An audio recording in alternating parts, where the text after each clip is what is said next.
Hello, இன்னைக்கு ஒரு குட்டி நைட் ஃபுட் vlog தான் பார்க்க போறோம். வாங்க இங்கிருந்து பார்க்கலாம். பக்கெட் பிரியாணி கேள்விப்பட்டிருப்போம். இது என்னடா பக்கெட் ஸ்வீட் அப்படிங்கிற மாதிரி புதுசா இருந்துச்சு. இது ஃபுல்லா இருந்துச்சு, பாதி வந்து காலி ஆயிடுச்சு.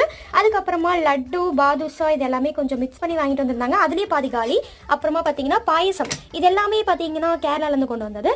கேரளா பாயசம், பச்சை பயிறு பாயசம். அதுக்கப்புறமா கேரளா ஒயிட் ரைஸ் எனக்கு ரொம்ப பிடிக்கும், இந்த குண்டு குண்டு ரைஸு.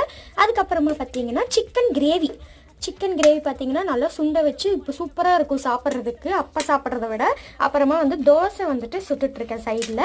இது பார்த்திங்கன்னா எனக்கு ரொம்பவே பிடிச்ச குழம்பு. இது வந்துட்டு பூசணிக்காய், அதுக்கப்புறமா சிக்கன், இது எல்லாத்தையுமே போட்டு இது வெஜ்ஜா நான்வெஜ்ஜா அப்படிங்கிற மாதிரி மிக்ஸ் பண்ணி அடித்த ஒரு குழம்பு. அப்புறம் அப்படியே சைடில் பார்த்திங்கன்னா தோசை சுட்டுட்ருக்கேன் நான். சுட சுட தோசை, வாங்க சாப்பிட்லாம். என்னதான் மற்றவங்க ஸ்டைலில் காப்பி அடித்தாலும் நமக்குன்னு ஒரு ஸ்டைல் இருக்குது. வாங்க நம்ம ஸ்டைலில் பார்க்கலாம். தோசை கூட சிக்கன் வச்சு சாப்பிட்டாச்சு. அதுக்கப்புறமா சிக்கனும் பூசணிக்காய் வச்சு சாப்பிட்றதுக்கு சூப்பராக இருந்துச்சு. ஃபைனலாக பாயசம் சாப்பிட்டு கம்ப்ளீட் பண்ணிட்டேன். அவ்வளோதான், பை பாய்.